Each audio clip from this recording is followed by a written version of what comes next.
ఇప్పుడు కేవలం 7,999కే up to 10 kgs వరకు బరువు తగ్గి అధిక బరువు నుంచి వచ్చే ప్రధాన సమస్యలను దూరం చేసుకోండి. అప్డేట్ ఇక పెడన్ నుంచి తుఫాన్ కు సంబంధించి పూర్తి అప్డేట్స్ అందించడానికి శ్రీకాంత్ లైవ్ లో జాయిన్ అవుతున్నారు. శ్రీకాంత్, ప్రస్తుతం తుఫాను బలహీనపడినట్టుగా తెలుస్తోంది. సో ప్రస్తుతం వర్షాల తీవ్రత ఏ విధంగా ఉంది, అక్కడ ఉన్నటువంటి పరిస్థితి ఏంటి? ప్రధానంగా మొందా తుఫాన్ ఎఫెక్ట్ అనేది కృష్ణా జిల్లా మీద అయితే చాలా తీవ్ర ప్రభావం చూపించిన పరిస్థితి. అటు పెద్ద పెద్ద భారీ వృక్షాలు నేలకూలిన పరిస్థితి, రాత్రి ఈదురుగాలులకి. ఇక ఉదయం సమయానికి చూస్తే పంట పూర్తిగా నాశనమైన పరిస్థితి అయితే మనకి అటు పెడన నియోజకవర్గం, అదేవిధంగా మచిలీపట్నం, అవినిగడ్డ, పామరు నియోజకవర్గాల్లో పెద్ద ఎత్తున వరి పంట, మినుపు పంట అయితే పూర్తిగా కూడా నేలకొరిగిన పరిస్థితి కూడా ఉంది. ప్రస్తుతం మనం పెడన నియోజకవర్గంలో ఉన్నాము. చూడొచ్చు, ఈదురుగాలుల తాకిడికి మొత్తం వరి పంట అంతా కూడా నేలకొరిగిన పరిస్థితి కూడా ఉంది. మొత్తం వర్షం కూడా నిన్నటి నుంచి పూర్తిగా వర్షం కురిసిన నేపథ్యంలో పొలాల్లోనే మొత్తం వరి పంట మొత్తం కూడా నేలకొరగటంతో పాటు నీళ్లు కూడా పెద్ద ఎత్తున చేరటంతో ఇవి మొత్తం కూడా పనికిరాని పరిస్థితికి కూడా తడిసిపోయి ఇదంతా కూడా పనికిరాదని కూడా రైతులు కూడా ఆవేదన వ్యక్తం చేస్తూ ఉన్నారు. జిల్లా వ్యాప్తంగా 1,400 హెక్టార్లలో వరి పంట ఇదే విధంగా ఈ మొందా తుఫాను వల్ల అయితే నష్టానికి గురైన పరిస్థితి. ఇక 133 హెక్టార్లలో మినుము పంటకు కూడా పూర్తి స్థాయిలో నష్టపోయిన పరిస్థితి కూడా ఉంది.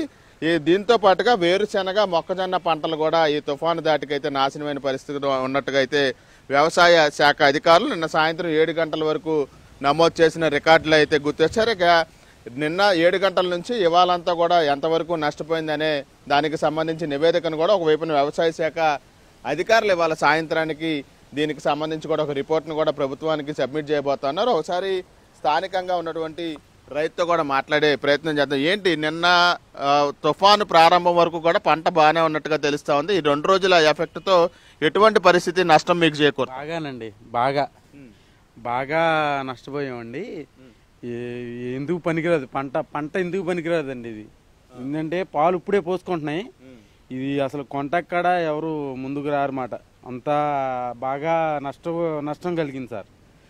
ఈ నిన్న తాకిడికి బాగా అసలుకి ఈ గాలికి ఈ పడిపోవటం, పాలు పోసుకోవటం ఇవన్నీ బాగా ఇదిగా ఉందండి. అంటే ఎప్పటికి అసలు ఈ కోత కోసేవాళ్ళు ఇప్పుడు ఈ వర్షం వల్ల, ఈ తుఫాను వల్ల నష్టమా, లేకపోతే ఎన్ని రోజుల్లో చేతికొచ్చేది?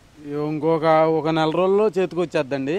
ఈ లోపల ఇలా వర్షం దాటికి బాగా ఇది అయిపోయింది. ఇప్పుడు ఇది పూర్తిగా పనికిరాదా, లేకపోతే తడిచిపెట్టుకొని ధాన్యం అంటారు కదా, ఇది పాలు పోసుకుంటుందండి, పనికిరాదు.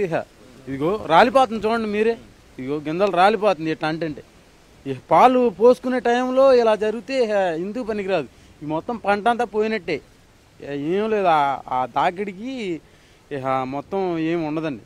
ఎకరానికి ఎంత ఖర్చు పెట్టి ఉంటారు? ఇప్పుడు నష్టం అనేది కూడా ఎంత మీకు ఒక్కొక్క ఎకరానికి వస్తుంది? ఒక 60,000 దాకా అయినాయండి. 2 సార్లు వేసాం. ఒక్కోసారి అగ్గి వల్ల పోయినాయి నీళ్ళు లేక, ఇప్పుడు ఒక్కోసారి ఇలా జరుగుతూ ఉంది.